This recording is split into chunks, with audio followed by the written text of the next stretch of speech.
Hey, this is Cary from Dark Remedy, and you're listening to the Brutally Delicious Podcast. One, two, three, four. The Brutally Delicious Podcast. The Brutally Delicious Podcast.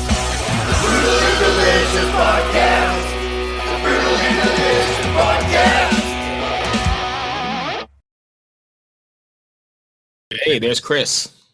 Hey, sorry about that. I had to, my computer died and I had to build a new one over the weekend. So I'm just getting back up and running. No problem. Good to see you, man. You too, man. Obviously, there's Cary, and we're Hey, Chris.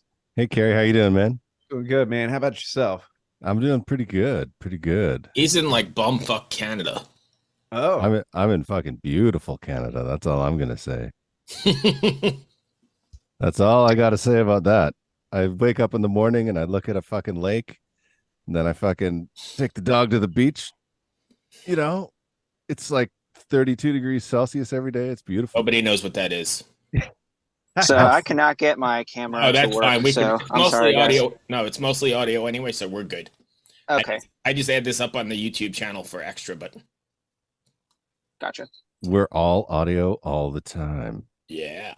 Well, anyway, thanks for joining us. I appreciate it. I guess we could just jump in if you want.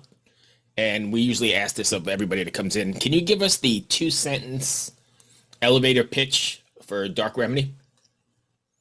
oh shit. I wasn't prepared for that. Yeah. So we are a melodic hard rock / alternative metal band. We go for big wide guitars, that big arena sound, very modern, but we like to throw it back to the old school as well. Okay, fair enough. What do you mean by throw it back to the old school? I mean, I'm an old school guitar player, and all my idols that I looked up to were like Ace Frehley and guys like that. So, and Steven's the same way too. So I think it just comes natural that we have a little bit of that old school flair about us. Okay. Nice. I didn't really catch that vibe out of the band when I No? was listening to the single. No, I caught you hear more of like Haunted. and that's what the beautiful part about music is that everyone can kind of grab their own thing, Like I Mhm. really felt the influence of like late 90s, early 2000s like rock, Yeah. you know? Well, it makes sense. That's when we grew up. But if I think every song's a little bit different sound wise. Like our debut single, Blood Money, very much an old school kind of arena anthem. Haunted Absolutely. was like that late 90s, early 2000s, him meets Bullet for My Valentine kind of thing. And then Now or Never's evolving. And then the next stuff we've got coming out, it evolves even further. Blood Money is a great video, by the way. Thank you. I love that. 100% agree. I was like, is that real money? And I was like, did they drain their bank account just to throw money around? And I then went on Amazon and I bought a bunch of prop money, and I bought this prop gun that we had an idea originally that somebody was just going to shoot it off in the video, but what ended up happening was it was me standing there with the thing shooting it over Paul for what seemed like hours. I got to the point where I'm like, oh, my arm's tired. But yeah, that was a fun video to make. It was a lot of like I was thinking from the point of like because that was your first video, right? Like the first kind of like introduction to the world, right? Yep. So like I was wondering, like when I was watching it, I was like, did they drain their bank accounts and then throw money and pretend like it didn't matter? And then after the cameras were off, they're like, fuck, we gotta find every dollar, Get like, it back in the bank. yeah, get it, hurry up. we could tell that story and it might make for a better story than Amazon. Your interviews are going to be A large different part now. of that That's the time story. was a large part of that day was bending over and picking up all the bills and loading it back in, and like, okay, are we gonna do it one more time or not? Or Oh God. Yeah. Isn't shooting videos like the most boring thing you've ever done? Like you have to do it, but how boring is it? I love it. Really? Especially with this band, because my previous band, we were a makeup band And when we would shoot a video, they were like very story oriented, and it would take like 10 hours, and I'd be in makeup for 10 hours, and I wanted to kill myself. All right, well, I gotta interrupt. Makeup band like Poison or like Kiss? Like Kiss, Sinister X. Oh. But this band, we don't have to do all that. So, I mean, it's just a lot of fun. I think Steven and I are both just really into the process of everything from the recording to the shooting the videos to photo shoots. Like we're fans first. So, the little kid in us is like, when we're on set on these things, we're like, holy shit, how cool is this? Yeah. I want to do this every day. Right. Exactly. Cary and I are the kind of people that will look at our favorite bands and will nitpick every little nuance of stuff they do, whether it's photos, whether it's videos, and we're like, oh, what's all the hidden messages? And so now we get to have fun and do that with our band. Yep. Nice. So here's a question. Right. When you were younger and you could actually buy physical media, and you would open up everything, what was the first thing you looked at? Was it the lyrics? Was it the thanks? Was it the production team? What was the first thing you looked at when you opened up those records? Or it was all the photos. I love seeing all the photos. So my favorite album of all time is Meatloaf's Bad Outta Hell 1. Great album.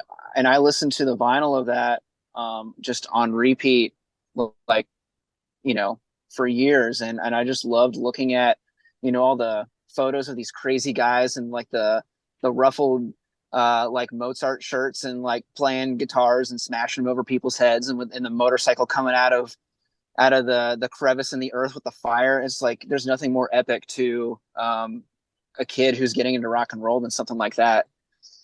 Here's a funny story about Meatloaf. I used to have a no Meatloaf allowed on my laptop because my wife would play it all the time. I was like, no Meatloaf on my laptop. I've since changed my mind, but that's just the Meatloaf sidebar. So you're looking at the photos, you're checking it out. Why the photos? Why not the production staff? Why not the lyrics? I think that's just what the flashy things are what grabs you at first. I mean, I eventually went through and studied who all those people were. Like Jim Steinman, for instance, he's my favorite songwriter of all time, and I never would have found out who he was had I not like spent so much time just looking at that thing and wondering who these people were that made this, what I thought was a masterpiece. And so I eventually researched who all these people are, and that led, one thing led to another, and that became a habit as I would listen to more albums. I'm like, who are all these people that made this stuff? And that's how I eventually got into production. And I would study the people who were making these things behind the scenes, and then that kind of grew my influence as well, as like, who are the people behind the scenes making all this stuff? It's really fascinating to learn. It is. And I wish that digital media like Spotify or whatever, and I know there's a push to do it, but the production crew really deserves credit for what they do. And right now, I don't really think they get it. Oh, definitely not. There's so many albums nowadays where the only thing that exists is a Wikipedia page, and that's not always complete. Right. Yeah, absolutely. I mean, I moved to Vancouver because Dr. Feelgood was recorded there and Bob Rock worked there. That's the only reason I moved to Vancouver. I was like, I have to go there.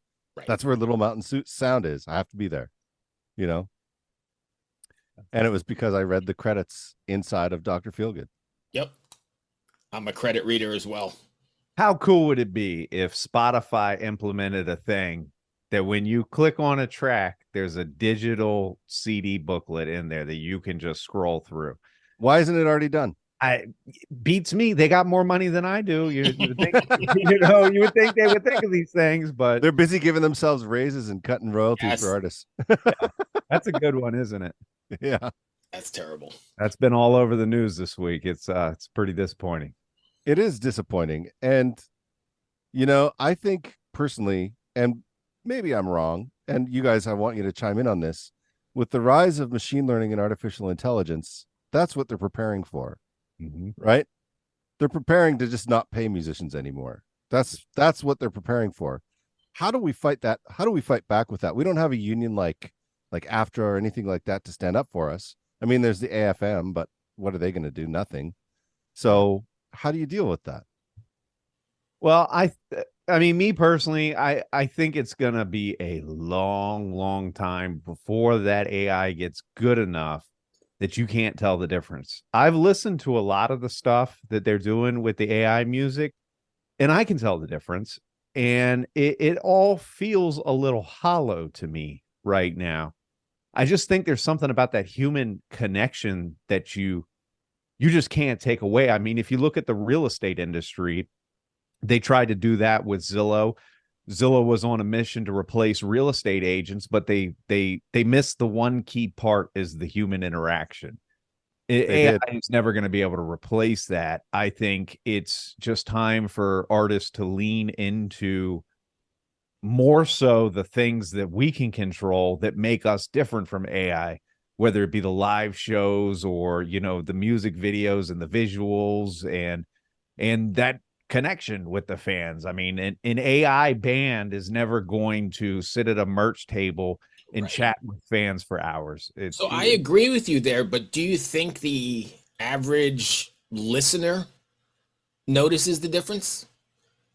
I can't answer that because you look at what's trending musically in Right. in the world right now, and I don't get it. So Right. So I mean, I 100% agree with you, but then you look at like the average person that's just jumping in a car and putting on top 40. I don't know if they care or even yeah, notice. they may not. You know, it's I don't know. We just have to evolve with the times. I mean, Right. we made it through the Napster thing and all that, and you know, Napster. In my opinion, that crisis was a cakewalk compared to where we're at now. Oh But God, you know, Napster. we're still here. Napster was like people trying to file share, like back in 1985. You know, Yeah. like compared to where we are right now. Everybody Right. made fun You of know? Lars, but he was the guy like bearing the torch saying, "Hey, check this out." There's actually a really good documentary on Napster called Downloaded. It's on Netflix. If you watch it, it's mind blowing how the record company shit the fucking bed. Pardon my language. But Napster was going to record companies. Hey, this is the future. You should use this. Hey, this is the future. You should use this. And they're like, nah, we're making the most money we've ever made. Screw you. So they're like, fine, Yeah. we'll do it ourselves. Wow. I mean, it's wild. You know, it's essentially music is a free commodity now. That's kind of how it's crazy. Greetings from Evergreen Podcasts. We're rolling out a listener survey and we want to hear from you. The information in the survey will help us gather statistics and in turn make our shows more appealing to advertisers. I know most people don't like ads, but this is one of the only ways our shows make money and help keep their lights on. We promise it will only take a few minutes, but the impact on our podcasts will be tremendous. As a token of our appreciation, we'll randomly select one lucky participant each month to win an exclusive merchandise package from Evergreen Podcasts. Head to evergreenpodcast.com/listener survey to help a show and possibly get some free stuff for doing so. We can't thank you enough for the support. Now back to the show. It really is a free commodity. And it's like a business card, really. Yeah. Right? Like, here's my business card. Please come to my show and buy merch. You know, Right. And then they're going to take 25% of your merch on half of these tours. Oh yeah. These venues. that's been going on forever, though. That's not new. It's just getting pressed now. Oh, I just heard about it recently. That's been a thing. It's been going on forever. Wow. There's this band up here in Canada called the Smalls. If you haven't heard them, you have to check them out. They're like kind of like a thrash metal-y kind of band, but they're not. They're hard to describe. Probably one of the biggest independent bands in Canadian history. Now, they refused all record deals from the States, from Canada. They were like, no, we're just going to stay independent. But they used to like their band trailer. They had a merch booth set up inside the trailer with a window that would pop up so they didn't have to pay the royalties to the Oh, the venue. damn. That's smart. Yeah. It's crazy. So that as people were walking in, the band was in the merch booth in their van outside the venue. Yeah. Yeah. Nice. And they would negotiate that they could park directly in front of the venue. It was beautiful. That's great. Yeah. Anyways, let's talk about the band. Sorry. No, Bruce, go how ahead. did we get Paul Crosby from Saliva to play with you guys? So he was managing a band that I've played with over the years and good friends with those guys. They're called Hostile Within out of Virginia. And Steven and I got to a point last year where, you know, we'd been releasing music for a couple years with no promo, nothing, you know, no intentions of doing anything other than making music we wanted to make. And we decided that we wanted to get serious. So we knew we needed help. I hit those guys up and asked how Paul was doing, and they had nothing but good things to say. We sent him over a new song to check out. And, you know, it's Paul Crosby from Saliva. I mean, when I was a kid, I watched them play amphitheaters. I didn't think the guy was going to email me back. He emailed me back in like 5 minutes and said, let's jump on a call. So, you know, we got on a call. We clicked real good on the phone. He saw a really bright future for us and believed in us. So off to the races we went. We brought him on as a manager and said, you know, right now we've just been programming drums up to this point. If you would like to drum, I think that would add a lot. And he did, and he's drummed on everything since. That's great. You know, that's one of the first things I noticed from the new single to the older stuff is the drumming was like, the drumming wasn't bad on the older stuff. It was great, but the new stuff had a personality to it. It was very organic, for lack of a better word, you know. Yeah. I mean, you can't. I mean, there's a perfect example right there. I mean, you know, we can have the best drum programming tools money can buy, but you still can't replace a real drummer. I can listen to a track and know if that's a real drummer or not. The average person, the average listener can't a lot of times. Right. But I know it's there, you know, and just adding that human touch to it just made it. I mean, there were songs. Haunted is the first song we ever did. We released that song in 2020.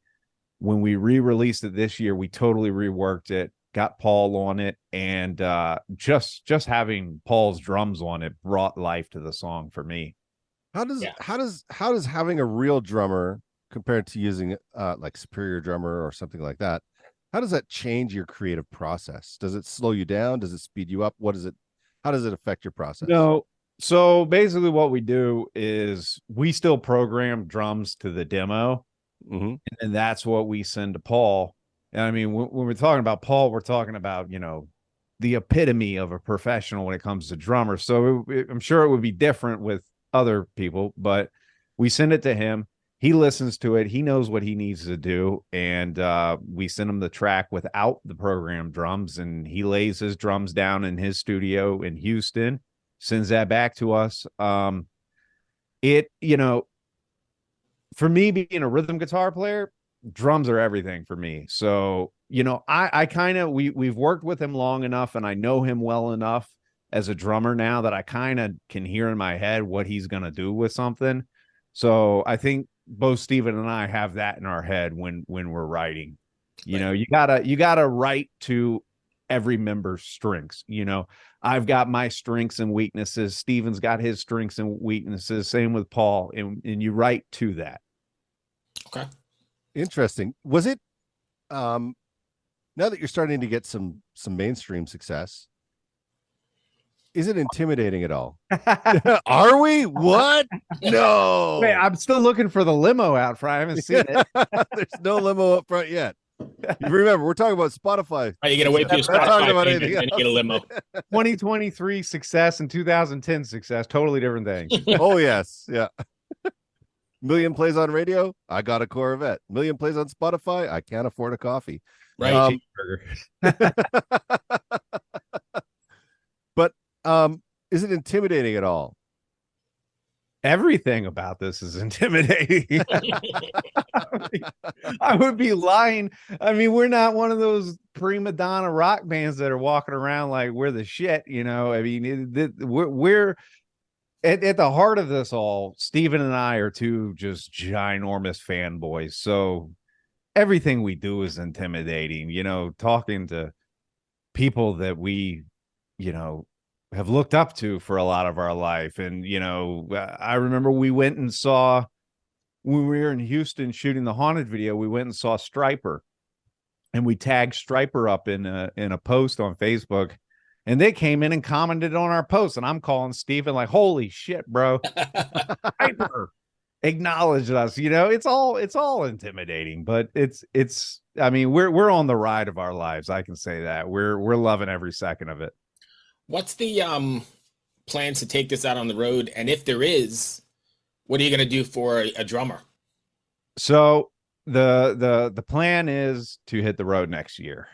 We got some things we are working on right now, trying to get some big pieces of a puzzle in place. And we should know how that's going to pan out here in the next month or two. And from that point on, the focus goes into getting on the road next year. I do believe, Paul, if at all possible, depending on what kind of tour we get, I think fans will see Paul with us. Oh, nice. Yeah. So that might be a little intimidating, eh? It started as he was going to drum on tracks, and we didn't really know if it would be much further than that. We'd bring in a live drummer. But I think the further it's gone on, he would love to be on the road with us as much as we would love to have him. It's just all the pieces got to line up for that to happen. Right. Yeah, it's hard, right? When you're trying to coordinate multiple people's schedules and then fit it into a schedule that's already packed because every band in the world is touring like crazy, Yeah, and the other challenge too is, we started the band as a studio project. I mean, Cary and I live in different states. Paul's in a different state too. So transitioning from this online thing that we were just doing for fun into what we're trying to do now, most bands don't go through that. Usually they're with their buddies in their local town. They've been playing together for a long time, and then the bigger tours start to come. So we're kind of coming at it from a different angle. So there's just a whole lot more moving pieces involved. Does it stress you out? Does it stress you guys out? Hell of yeah. course, but that's part of the game. You take it one day at a time, and you just figure it out. What's the plan going forward from here then? Are you going to keep releasing singles like the new music business model? Yeah, so we haven't announced it, but I think this has been enough people kind of mention it that it's okay to say that the next single is going to be out in September. And then after that, we've got some things that we want to try to get done before the end of the year with a previously recorded song that would be really good to be out in October. So we'll see how that plans out. But the overall picture is we're going to be working on an EP or an album that will probably be first of next year. Oh, nice. And then we'll tour in support of that. Nice. That's the plan, but it's every day it's different. We as a band just fighting and clawing our way to get our seat at the table. I mean, we're people never even knew we existed before January of this year, so we're very cognizant of where we're at. And we're still trying to get everybody familiar with us and prove that, hey, we belong here too. So with that said, we have to bob and weave constantly. Plans change. We know what we would like to do. In a perfect world, we'd like to release that single in September, drop an album or an EP in January, and then go tour for the rest of the year next year. But we're trying to stay flexible and realistic at the same time. So hope that makes sense. Oh yeah, it absolutely makes sense. I mean, you kind of have to. Are you guys with this new record? Are you guys going to try and get together to do it, or are you just going to keep the chemistry the way it is online? We've done things different ways, but before I built my studio out here in Florida, I would go and record at Steven's studio. I'm probably going to try to make it up there before the end of the year, so I'm sure I'll see him in person then. And if we're together, we're always working on something. But we have a pretty good thing going with the way we're doing it right now. So I feel like when you're hitting on all cylinders and something's working, don't mess with it. Absolutely. I have a question for you. I'm going through the bios and through the stuff that Shauna sent me over. What is Mr. Sinister? I knew that was coming. Mr. Sinister. Sorry.